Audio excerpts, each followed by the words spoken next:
Every touch point with the client either gets you closer to or pushes you further away. Anybody who is touching the client in that engagement is inherently in sales. Fine if you don't want to describe it as sales. Call it account management or account development or any of those other things.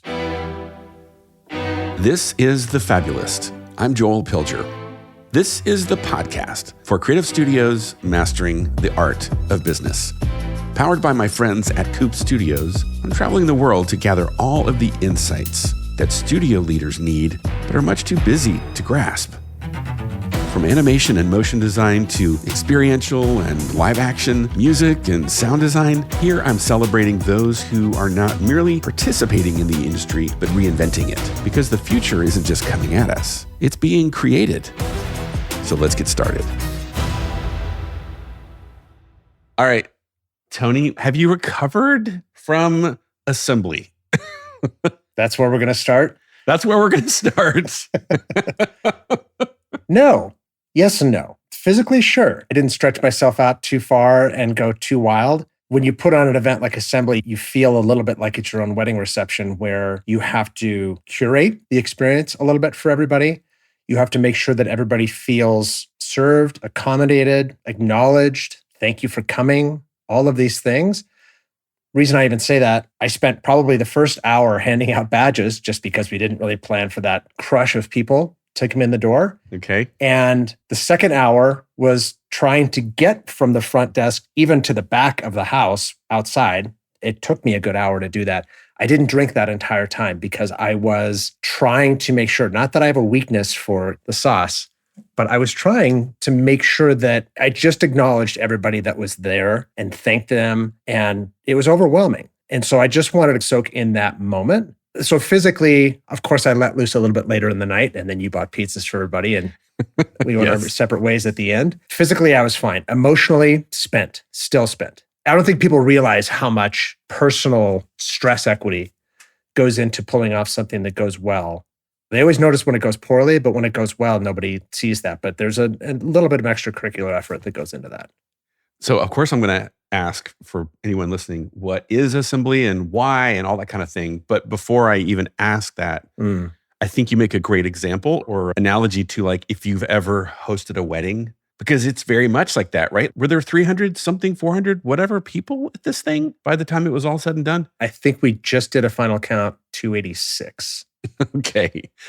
Yeah. So making your way from front of house to back of house to the outside area, you're going to bump into a couple hundred people that know you and you've got to make your rounds. And anyways, it was a fantastic event. So for anyone that is wondering, okay, wait a minute, I don't even know who this Tony guy is. What is this assembly thing? On the surface, it's a networking event. It's meant to bring people from the industry, from our community together. It was born out of COVID, right? Where in-person interactions just stopped and then didn't resume for a few years. And it was challenging for a lot of us who make our living in interpersonal relationships and connecting with people. That was like draining all the lifeblood out of us. And so Carson and I, and then we folded Mitch into this because Mitch is Mitch. At some point, we just decided to do something about it. And it took the form of a networking event. The spirit of it really came from those lobby bar interactions that we had for years at Promax, where the conference was great and the content was great, but the best part of it really was the interpersonal connections and the happy accidents and genuinely making connections with these people and dropping all of our guard as either business people or biz dev people and making friendships happen. Yeah. This really came out of that. There was an annual reunion aspect to Promax, which I'm starting to see now happen with Assembly. And yes, I'll mention Carson Hood from Big Star, Mitch Monson, Sibling Rivalry, two other amazing humans that pulled this thing together. But I want to make sure that we don't bury what I would call the lead. And that is, who's invited to Assembly? Is this just a bunch of creative nerds that all work at these various studios that you come from? Or dot? Oh, let me give just a little bit more backstory to it because I think that helps answer your question. The event is a networking event. And we have a couple mission, vision, value things that we use as our filters or our criteria for the event. One of them, yes, let's get our community back together. Another one of them is it's surprising or shocking how many people on the client side of our industry don't know each other that well. Right. It's one thing for me to know a lot of people at Disney and AMC and Food Network and Paramount Plus, et cetera. But interestingly, a lot of these people haven't had, for the past couple of years, a good line of sight to each other. Who gets invited to this event? It's primarily meant to be a client-side vehicle to put these people in a room and give them an opportunity to collide with each other and develop their own relationships. Why? As we've seen the industry start to crumble in various forms and fashions, or realign itself, maybe that's a better way to put it. Yeah. Having a line of sight to a community of people that is more than just your coworkers, I believe, is valuable and invaluable to your career arc and your ability to move forward in your career to your next job or the job after that. I firmly, genuinely believe that your network, the people you surround yourself with, the people you help, the people who help you, those relationships you nurture, that's the gold that you mine for throughout your career that you need to take care of and nurture. And so Assembly really is, in that context, on the surface, it's a party. It has a lot more buried underneath that we are trying to just naturally encourage. Yeah. Well, I'm simply going to, first of all, say thank you, because I absolutely agree with your fundamental assertion about our careers. I have to give credit to Steve Kazanjian, former president of Promax. Of course, he was at Assembly and I saw him. And I said, Steve, I remember, I'll never forget when I did a podcast with you and you said, our community of our peers is actually what sustains our careers. And I thought that was such an interesting point, because I think often, especially for those of us that are on the agency or studio side, we tend to think, oh, it's all about the clients, but it's actually the entire community. And this is the fuel that ultimately makes us all successful. Just to put a fine point on it, because I don't want this to be missed. Because when Mitch first started telling me about Assembly, and then you and Carson and I, whatever, I said, wait a minute, let me get this straight. You're inviting your clients and Carson is inviting his and all the other Mitch and so forth. And then you're not saying, and by the way, you can't talk to my clients. There's this very open-minded and generous thought called, we're all in this industry together. Let's all hang out. And now that Assembly is a big event, it's easy for people to say, yeah, of course it works.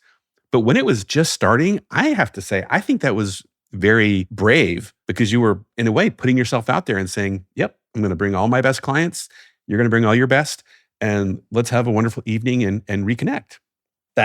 This now is answering the question you posed a few minutes back. Who gets invited to Assembly? It started with, how the hell are we going to pay for this thing? Right. Because I wanted to eliminate any barrier of entry for people to be able to come to the event. So we wanted to make it in market. Nobody was traveling. And I think we threw the first party post-lockdown in the industry. So we even had some people that just took a little bit of a step back and said, I don't know that I'm going to be able to go this time. So it was a more modest event.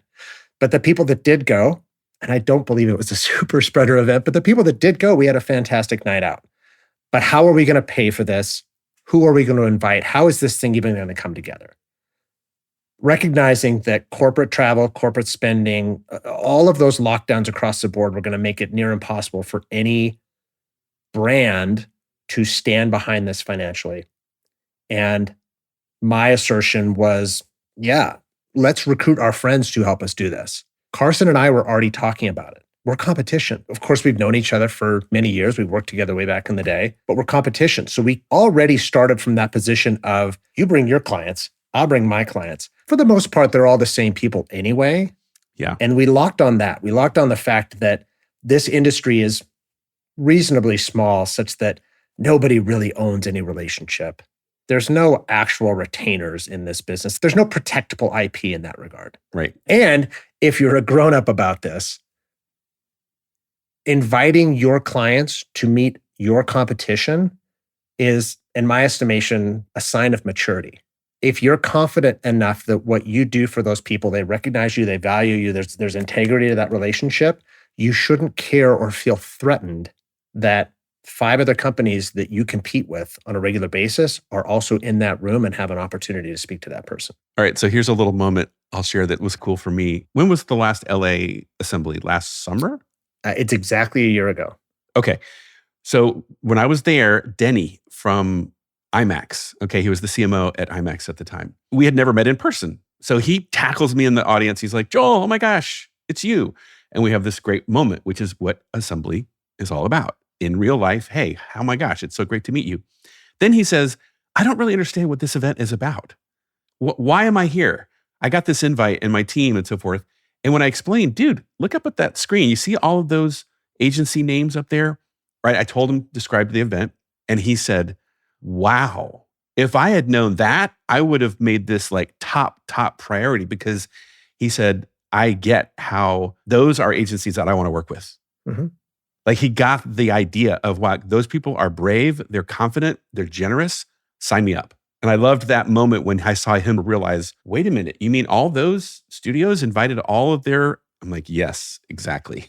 It's not been perfect. Sure. But for the most part, maybe Carson and I also have enough credibility in the industry to call these shops because they're friends of ours or because I've worked with them before and make that ask. And express to them, this doesn't happen without all of us pooling together and making it happen. What is the future of this event? I always come off the heels of these thinking, oh, I could have done that better. Or my emotional exhaustion just wants to give it a little bit of a break. But I always leave with some new ideas. I don't know exactly what this thing wants to become. I don't want to force it to become anything other than what it is, because it's unheard of in the industry for all of these competitors to pool their money together and be the ones responsible and put their trust in me and Carson and Mitch to pull off an event that they attach their brands to. Yeah. And we invite all these people and we step back and let everything happen. And we don't try to control the night. We don't try to control the conversations. We try to encourage these connections and these conversations, because I have this naive, stubborn belief that 3 to 5 years time from now,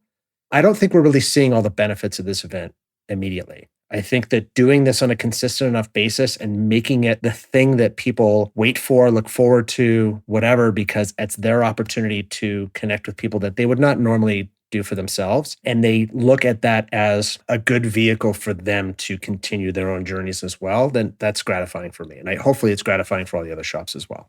I hear fantastic feedback and stories from people. I'm guessing you're getting the same. Of course, they have to say that to you because you're the organizer.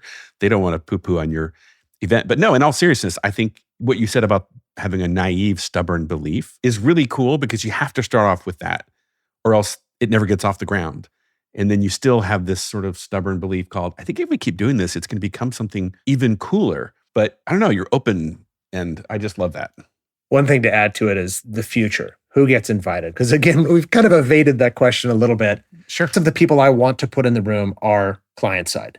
I firmly believe that's where the most connections actually need to be developed and nurtured and made or seeded. I don't necessarily think that it's more agencies in the room necessarily helps clients make more connections with each other. Right. And to this point, I have to be selective about the agencies that I ask to participate in this, only because I need to cap the amount of what we might say is the crux of this conversation, the biz dev people in the room. I don't want clients to show up feeling like they've got a target on their back for an event like this. I want them to feel less like they're a client than they are someone who happens to work at a brand who's really interested to meet that person from that other brand because they've got something in common, or they can learn from each other, or they can help each other in their career arcs. It's worth noting, I had a really great hang with Matt and Shauna from Mass Effects, who were, I think, a new sponsor at this most recent assembly, right? Mm-hmm. Denver shop, who I've known for many years because rooting for my hometown of Denver, where I ran my studio. And I had this moment at assembly where I was like, Shauna, look around. Think about where you are this night, but also the meetings that she had while she was in LA. And think about the past 8 years and the journey. And it's just, I don't know, it was a really special moment for me and her to sit there and go, man, this is really cool. It is really incredible to be part of this industry, this community. And those moments, I think, are just special when you pause and reflect. And I'm grateful that you guys created that space for those kinds of moments. I want to encourage more shops to get access to it. And it's forced Carson and I to build out a bit of a rule set for how we operate this thing for people who have been in since the beginning and who want to continue to be in, or new shops that want access to it. And how we monetize this thing is part of that discussion. How many agencies, again, how many people can I have in the room that are sponsoring, that are building, that are nurturing this thing? And how can I monetize and make sure that this thing stays afloat? Because we're not doing it for profit. But then how can I make sure that every event I'm introducing something fresh and new and keeping it feeling like it's evolving or just moving forward? Again, this is what I haven't really solved for quite yet. I don't want the existing agencies to feel like they're getting kicked out.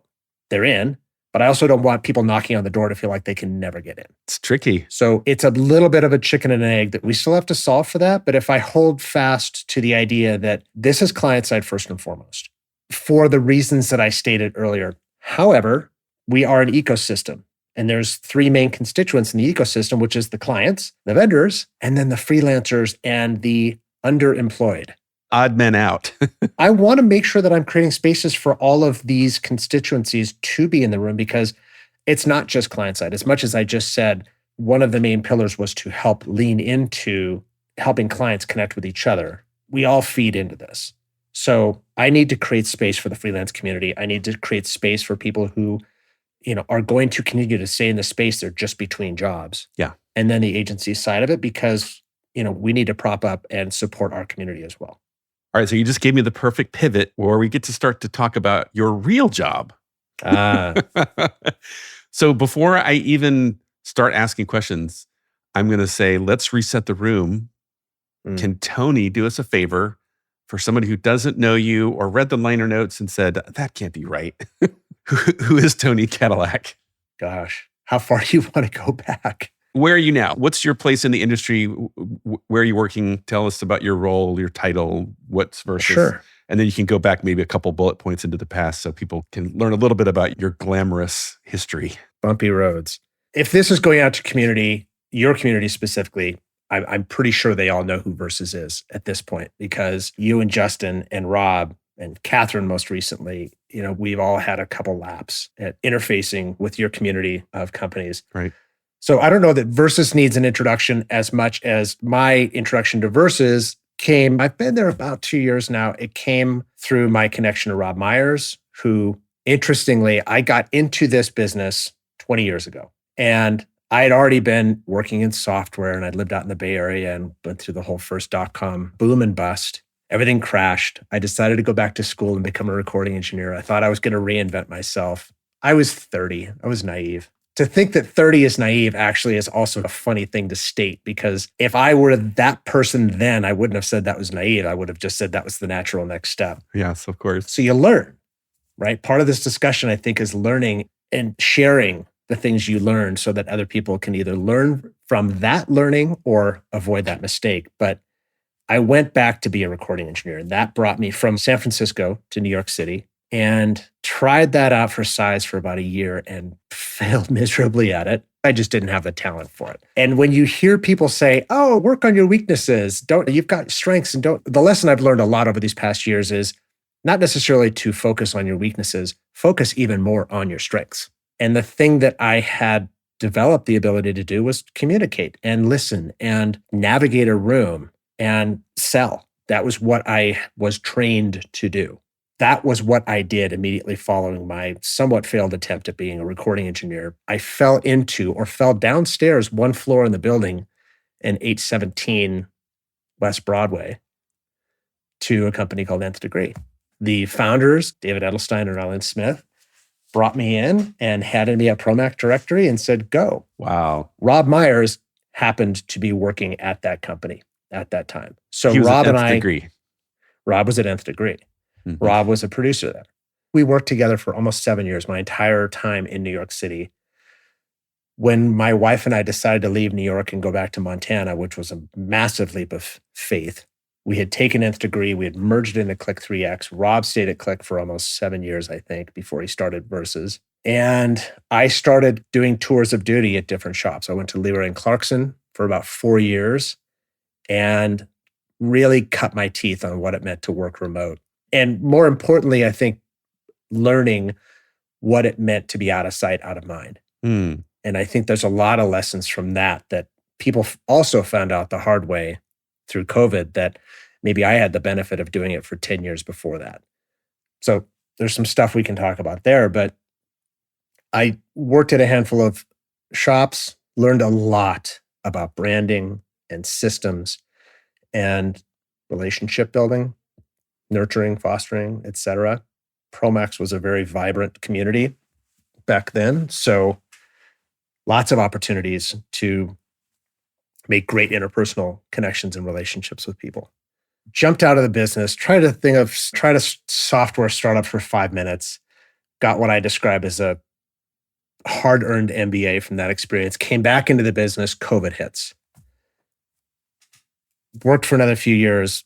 Long story short, I came back into the Versus fold. Rob and I started talking a lot. We'd never been out of touch, but Versus was this little engine that was going on that I didn't really know much about because they didn't really talk about themselves that much.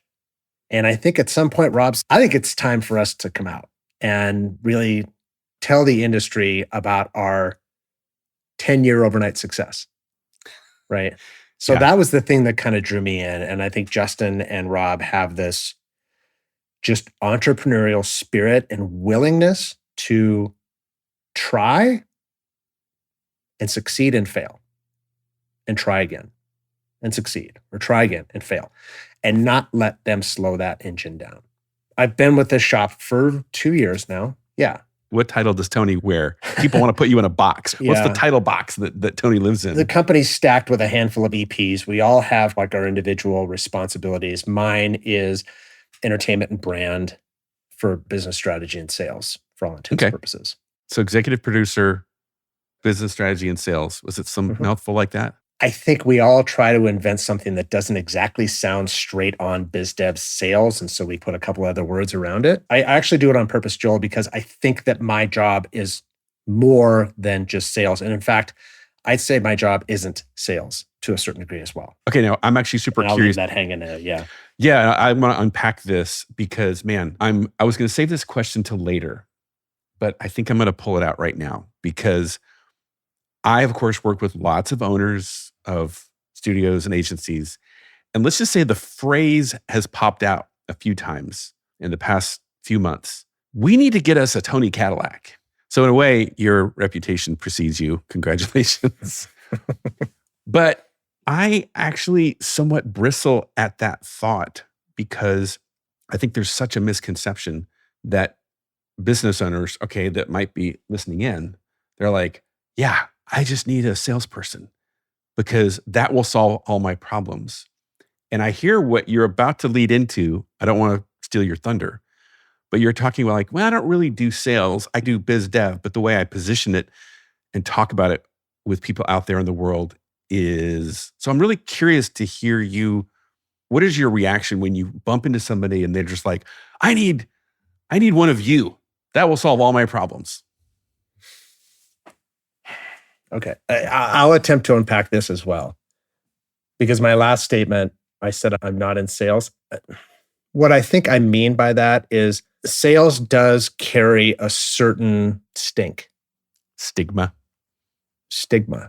It carries this transactional-minded, get in, get out. In some sense, it actually almost carries the stigma of the traditional rep model. Yeah. Which is, and I don't mean this to disparage anybody who currently has a rep-based model. It works in some industries. In the commercial industry, the rep model actually is part and parcel of how the industry works. What my own personal experience tells me is in the creative business writ large, for how we try to show up with our clients and engagements, we conduct transactions, but I really think what we all do transcends the salesperson or the biz dev person is relationship development, relationship nurturing. And so to try to answer your question about we just need a Tony Kadillak or whatever, I think what those people are asking for, what they think they're asking for is a rep, is someone who's just going to show up and throw transactions at them and let them take over. And I've heard time and again, you just go get me the opportunity, I'll close it. Like the business owner's like, just bring me the people, I'll close the deal. And the thing that annoys me about those assumptions is that person is going to somehow magically be able to represent your organization the way you would and not have you involved in that conversation, right? If you're the business owner, I think that's a bigger question that a business owner has to ask themselves. What am I doing this for? If I'm here just to do cool shit and I'm forgetting that I'm building a business and trying to generate revenue and I acknowledge that I need to develop relationships, then go out and participate in that side of the business. Your business person is not going to magically solve this for you, or they're not going to magically bring someone who's ready to buy and all you need to do is just take it from the 5-yard line like the fridge into the create a touchdown. It doesn't work that way. Yeah, I love where you're going because now you're starting to talk about what I would call the consultative side of sales, biz dev. Again, I always find myself parsing the word sales because creatives, they do a little full body shiver when they hear the word sales. So I'll couch it at times. But my point being that I would say, in my observation is very similar, that if you really want to be running a killer business as an owner, you obviously have to be in relationship with your clients to actually understand them. And to build a strong relationship, you have to be much more of a consultant than a cash register. You have to be thoughtful and right. You're entering into really deep, ongoing relationships so that you can find out the deeper problems and then start to come up with solutions. And those are not just transactions. If all you want are transactions, then that's all you'll get is transactions. I'm trying to think of another way to unpack this that is getting what's in my head out of my head, because this is, I wouldn't say it keeps me up at night, but I've spent years living through these experiences in good and bad ways to help inform my opinion about it. That, again, I'm happy to share with your community, because the business owners who are willing to participate in that exercise, I think they can develop also much better relationships with those clients as a result of that. Clients aren't buying the biz dev person. Clients are buying the shop. They're buying the shop's capabilities. You're buying all of these things. Go ahead. Yeah, I was having this thought that often the perception is, oh, it's just all about these supposed relationships, as if a biz dev person has a Rolodex. And when you hire that person, they just show up and all of those relationships just come with them and start handing those transactions over to that new company. And I would simply ask, in your experience, what was it like when you joined forces with Versus? I'm just guessing it wasn't like, oh, all these relationships, they're just now moving their business over here. But of course, that doesn't happen for a few reasons. This is where I might get in trouble a little bit for saying this.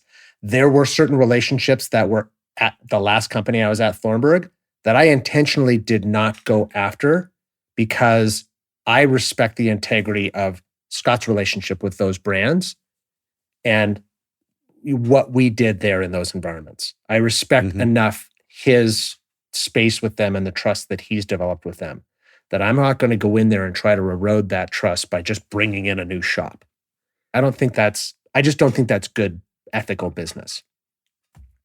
However, I've been in this business long enough that I have developed trust and I have developed relationships and I have developed a line of sight and reach to people where, because I'm not the biz dev guy, and this is the part where you can show the video from our podcast, I'm not the biz dev guy that just shows up and tries to transact. I care enough about what's going on the client side and what they have to deal with and the problems they're trying to solve that I'm actively bringing solutions to them through the people that I work with on my side of the equation that I hope and I develop trust and expertise and an ability to help them do their jobs better.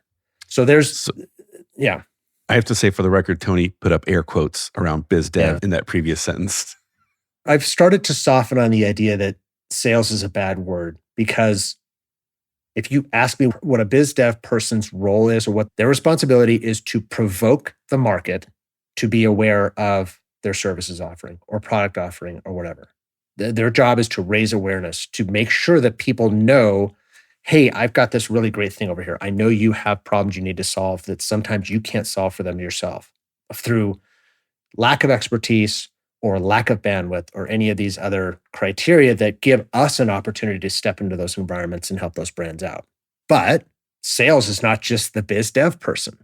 Sales is your marketing outreach, it's your social media presence, it's your drip campaigns, it's all of the things that help your offering become top of mind for people on the buying side of the equation. And does that role even somehow disseminate and filter down to everybody in the organization? Yes. Yeah. How so? I'll finish the last thought to bring me into your next thought is if I can provoke the market to be aware of the company I'm representing, the same way that Carson does, the same way that Casper or any of these other shops do their work, or Thornburg, that's job number one. Job number two is the work has to be good. You have to show up and bring something competent to the market. Now, unique, everybody's going to say unique. Everybody's going to say different. Everybody's going to say these things. Okay, fine. Prove it. My job and the company's job is to help get that opportunity to prove that to the client. Simple as that. And sometimes we win. And sometimes if we're in a pitch environment, we lose. And that's either because we didn't show up as good as we should show up, or we didn't solve for the problem as well as somebody else did. If I'm doing my job well, that client will still come back to me after I've lost that job and say, I want to give you another shot. I know you guys still showed up. Somebody else just had a slightly better idea. So that is then me going to answer your next question, which was, is it just the biz dev person's responsibility to sell? No.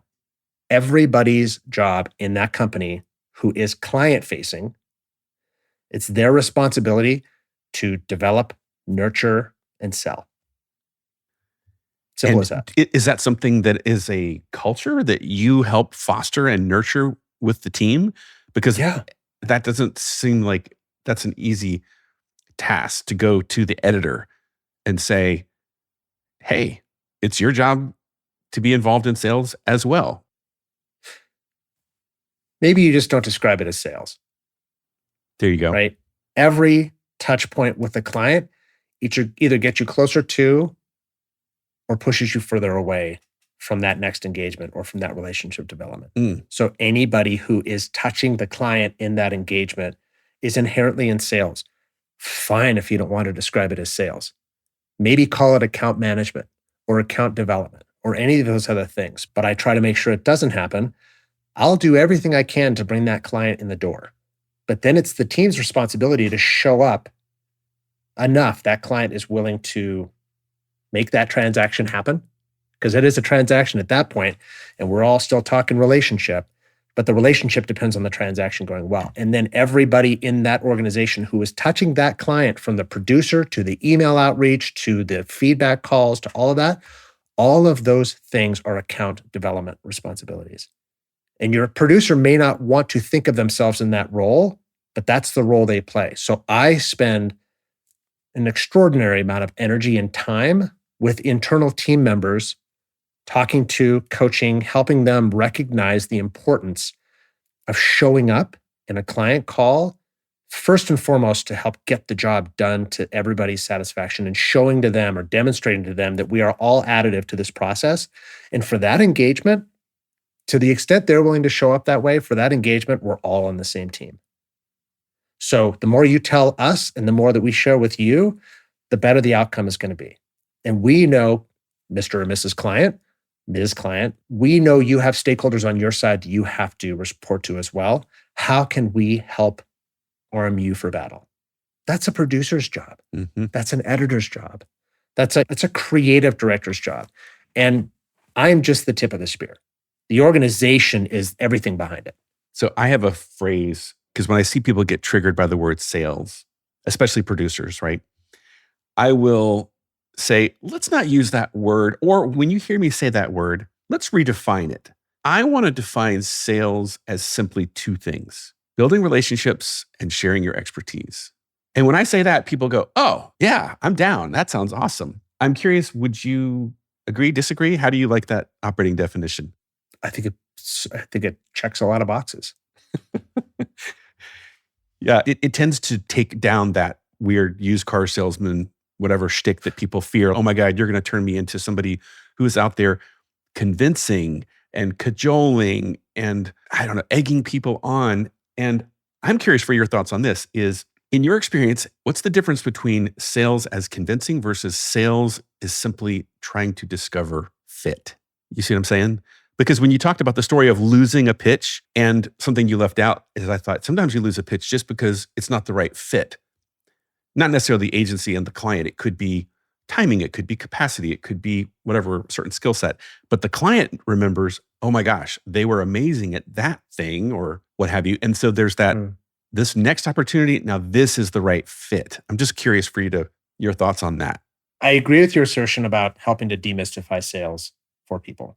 I also think that keeping a business afloat is a little bit more complicated and sometimes a little harder on the day-to-day than just, we should really just focus on fit. It's never that simple. We all live in the real world, and I think aspirationally, that is a very noble thing to chase, because narrowing your expertise and being more specific about what you can offer and not trying to be everything to everybody, I think that is something that can be developed over time. And I think the willingness to be a little flexible about that when you're in the trenches and when you're in the day-to-day and when you are doing your business and you're trying to help make payroll and you're trying to help accommodate net 60, net 90, net 100 payment terms, all of that reality, I think, shadows over you a little bit, where, like it or not, we all end up taking jobs that aren't, or taking on opportunities that aren't a perfect fit. And sometimes we get away with it and sometimes we don't. The challenge there of the sometimes we don't is maybe a little bit of desperation, or maybe it is just thinking so much in the moment and being reactive about the business that we aren't being more proactive about how we show up in market and how are we making people aware of our offering, of our people, of our culture, of our talent, of our viewpoint, of our opinion, of our what's important to us as a shop. How are we taking agency over our own destinies and broadcasting to the world what we believe in and letting those people discover us based on a little bit more on our terms than their terms? And I don't mean that as a broad brush statement, but I think that telling the world a little bit who we are in a non-threatening way, in a non-committed way to them, helps at least position us in a way that when they show up, they already know who we are, so we don't have to work so hard on market fit, if that makes sense. Yeah, I'm thinking of something I learned years ago that goes something like this, that it's always okay to accept work, money, projects outside of your positioning, which let's use the word fit, but try not to pursue it, because I think, to your point, whatever you chase is what you ultimately become. It's like what you eat. And if you keep accepting the short-term whatever thing that is not a great fit, you're going to eventually wake up one day and say, this isn't the company we wanted to become. So I love the point that you're making, that you're still focused on a long-term delayed gratification type of concept. It is a little bit that, yeah. How are we, where are we showing up 6 months or a year from now? And we better be putting energy into getting that out there and meeting those connections, building those relationships. Because if we just keep taking the short-term whatever, we're going to wake up and be a whatever company. Yes. How you choose to promote your company is up to you. If you end up taking a lot of editorial jobs, but you really want to be known as a design-centric production company, those two things are in conflict with each other. I say this in a pithy way. Don't promote your edit work then if all you want people to hire you for is for your design jobs. Promote your design jobs. Chase design jobs. Try to do everything you can to position yourself for the design job. Hire the talent that does that work. Promote that talent or broadcast to the market that talent. The differentiation of your shop relative to other shops is the tricky thing that I don't think is a very easy solve for. The positioning and the we're different. Brutal. Yeah, in my opinion, that's a separate podcast where we actually have to just workshop that, because I don't have an easy answer to it, as much as I would almost pick apart a specific example. Right. Really talk through, how do you position for that organization, or how can that organization arrive in market feeling a little bit different or feeling a little bit differentiated? Let's agree to have that conversation at some point in the future. The thought I was just having as I was hearing you think through is I found myself saying, how does someone in your position, I'll just call it, deal with the pressure? Because In my experience, because I've being a former owner and founder myself, the business's appetite for sales is insatiable. Sure. And there's never enough sales. If I ask a room full of 100 studios, does anyone here have a sales problem? They don't have enough sales. Every freaking hand goes up. The 200,000, the 2 million, the 20 million, every hand goes up. I'm wondering, how does Tony deal with that constant tension of more? Do you ever just wake up and go, dear God, back off. We're doing fine. I don't know that I can adequately answer that question. You haven't figured it out I yet? think it's a great question. I think everybody, of course, has the appetite for more. It's, do you have the bandwidth to just keep creating more? At some point, for me at least, and I can't speak on behalf of other people because I think that other people do their jobs in a way that's authentic to them, and I can only approach this business the way that I believe it is. I really try to find that balance point where I don't overextend myself in caring and believing, and I don't overextend my ability to invest in the people that I'm doing business with. And what I mean by that, I think, is if you just turn this into an assembly line, it can quickly and easily become a very transactional engine. And clients will come in and out of your doors as quickly as, or they'll go out of your door as quickly as they came in. And I think they will see your lack of investment in the relationship.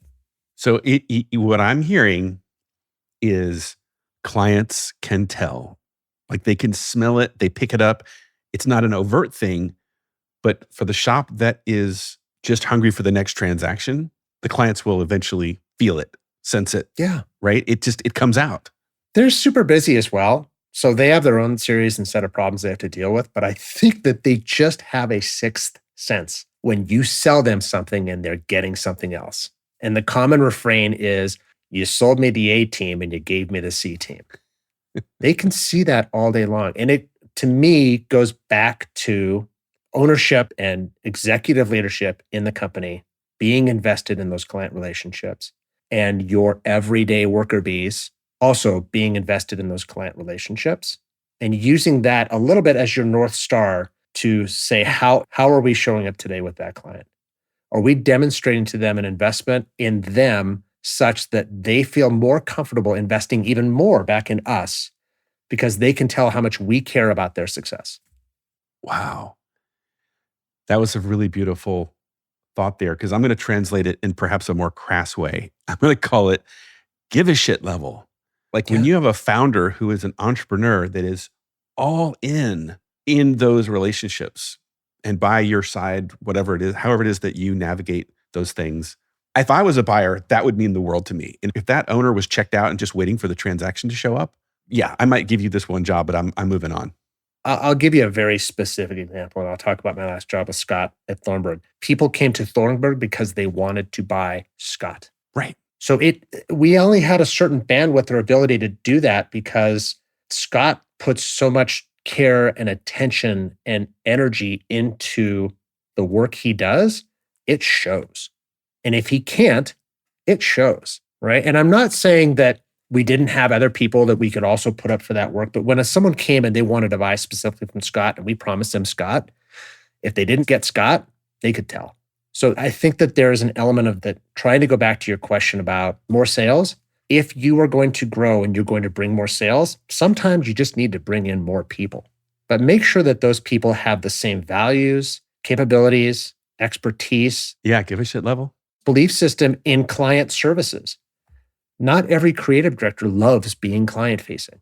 Yeah. Okay, so if they're still an amazing creative director and they're an amazing talent, they just don't have the best people skills, but they're really good at what they do. Figure out a way to complement that person so that they don't have to show up in a way that is very uncomfortable for them to be able to do their job. And you're not asking them to do something that's foreign to them as an individual. If you can identify those things and compensate for them, do that. Don't force them to be someone that they're not. What's great, I think, about this business is, even though I was a terrible creative trying to get into the creative business as an audio engineer, I recognize that there are people that are really talented at what they do. And my role is to help champion them. My role sometimes is to help protect them. My role is to sometimes help challenge them. but not to ask them to be somebody that they're not. If you're a business owner, that's when you get into the one-on-one of your staff in really understanding, how can I create an environment where you can be the best version of yourself? And is that best version of yourself in keeping with the growth of our business? And then what other pieces do I need to put into place that will complement you so that we have a complete offering? We have the ability to onboard a client. We hire the biz dev person who brings that client to the table, and we're all rallying around that client, and the client gives us that opportunity to do that job. Now, who are the people that are participating in that job so that we can make sure that client has a really positive experience from us? And rule number one, bring your A game.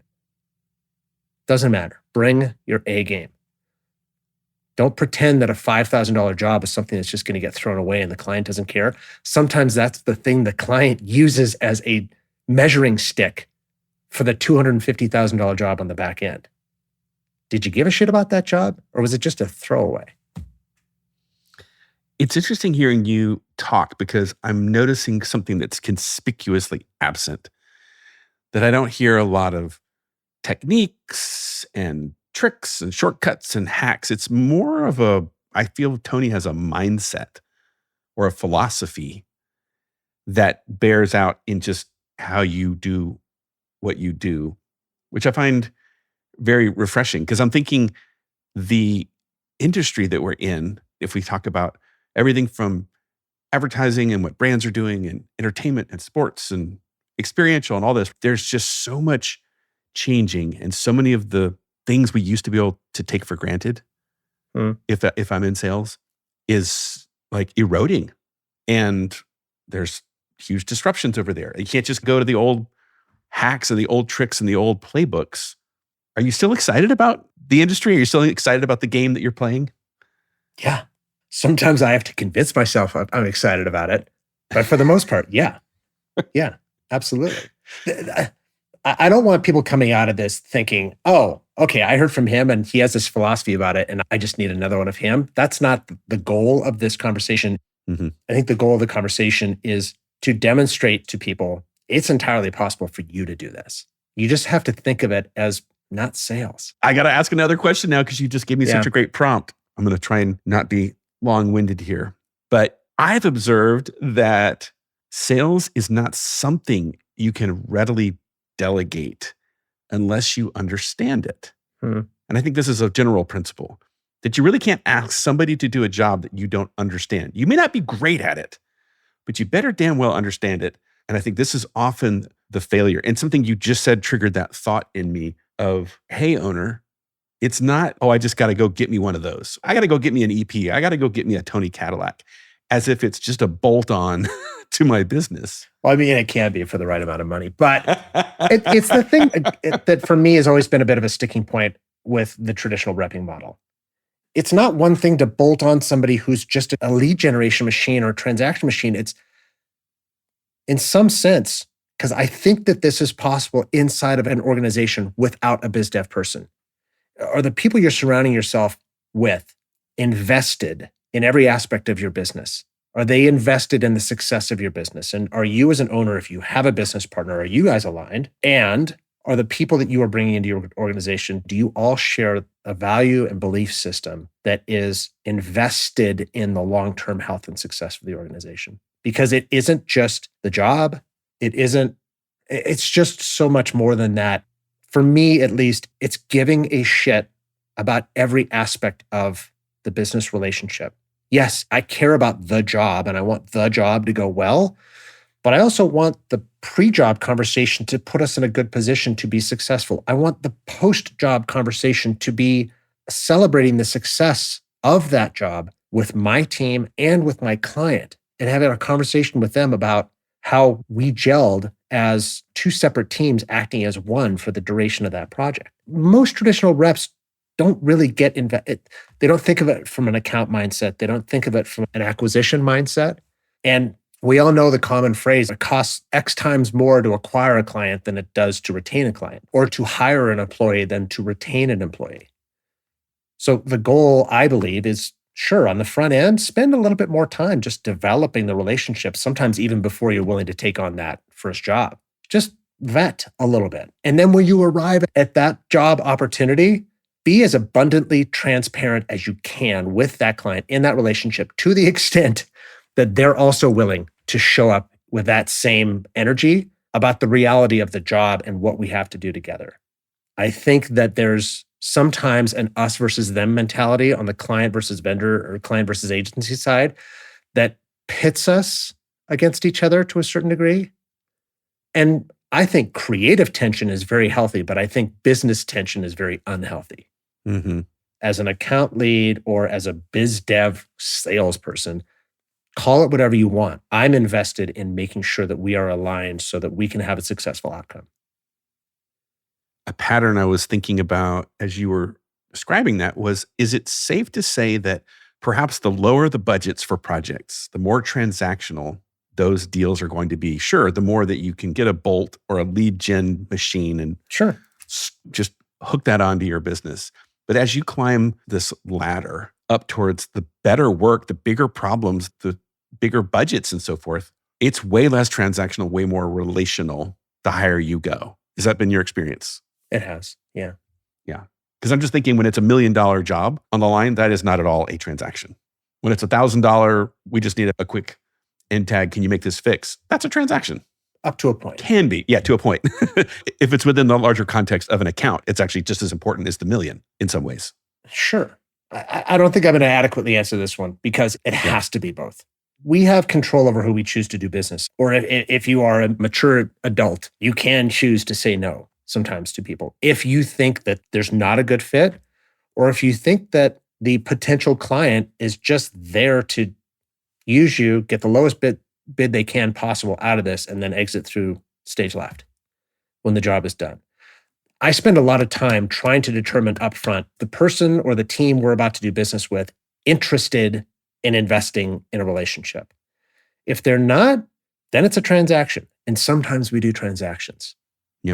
Yeah, and sure. There's no harm in that. Sometimes it's disappointing, I think, to do business with people who just disappear 5 minutes after you've had a very successful engagement. I don't blame them for running away if the job was an absolute disaster because both sides just couldn't get their acting gear. But when you have a really successful engagement, yeah, it's disappointing when they disappear. That's life. Yeah, it's taking your lumps. You can't win them all. No. But boy, we sure do want to win them all, don't we? It's tough. It's just emotional, right? We're showing up as humans and our identities are wrapped up in this, and it's hard to not take it personally sometimes. It absolutely is. The only thing that I can have any solace over is I know these people. I've had enough years and experience with a lot of these people. It's always a new experience when you try to break into a new market and trying to figure out how do these people show up in these environments. Entertainment is a small community where, for the most part, we're all known quantities to each other, and we go in and out of each other's lives to varying degrees over the course of our career. It's interesting to note when we're working with new organizations or net new people that didn't grow up in this business the way we grew up, how do they act? Do they transact? Are they interested in relationship development? I've spent a lot of time more recently, and what I mean by more recently, like probably the past 5 years, trying to understand what is the language that those teams speak? How do they interact with each other? How do they think of companies on our side? Are we just vendors to them? Are we just transactional point solutions? Are there relationships to be developed in those spaces as well?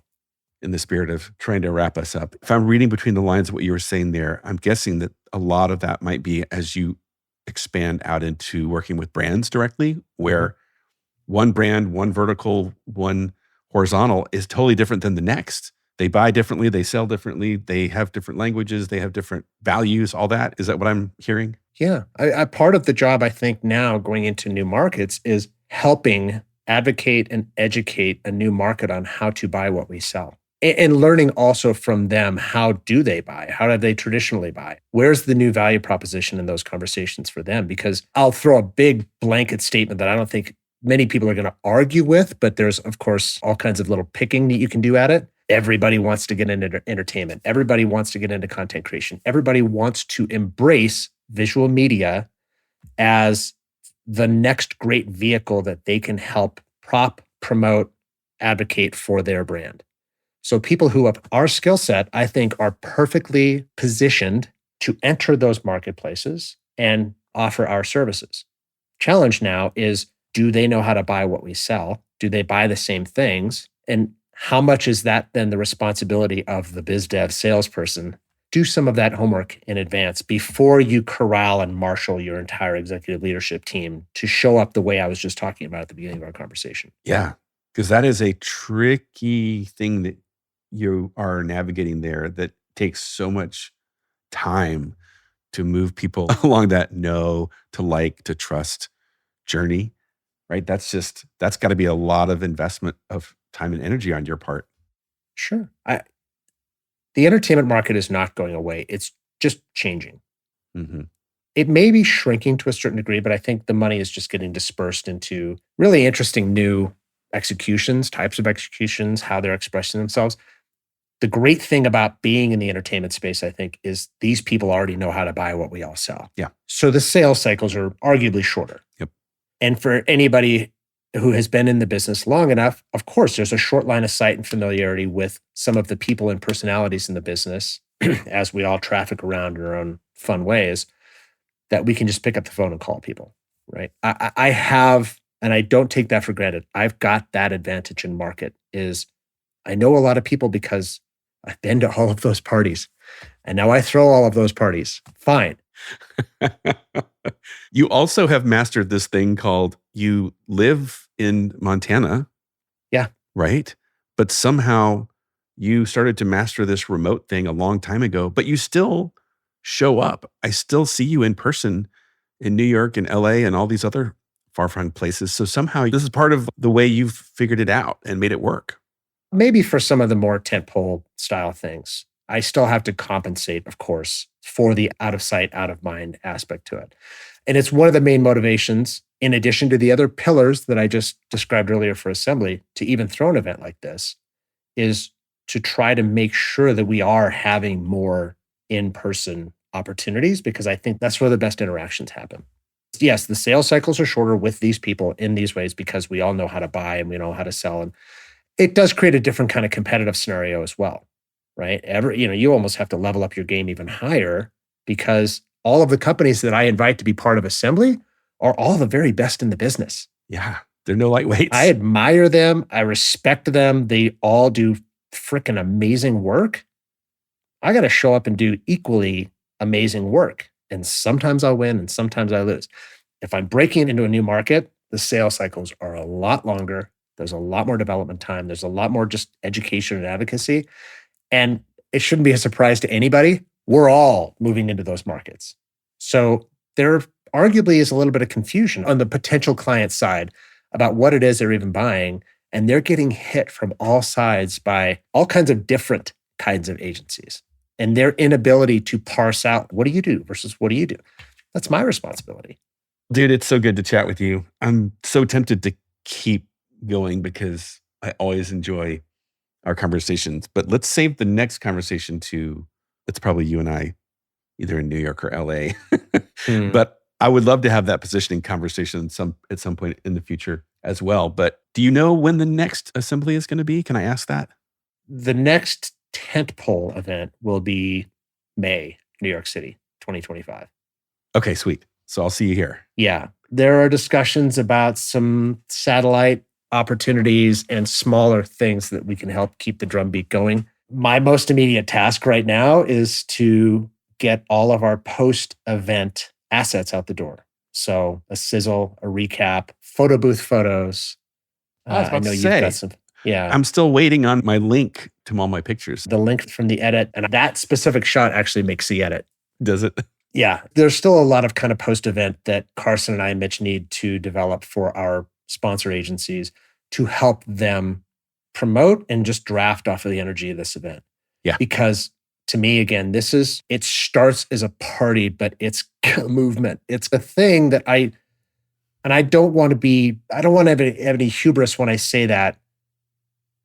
But if the feedback that people are giving me is genuine and authentic, then we're on to something that we should lean into, that we can provide to this community. And my goal is to invite that net new client community that we're all talking about growing into because the television opportunities are becoming more scarce.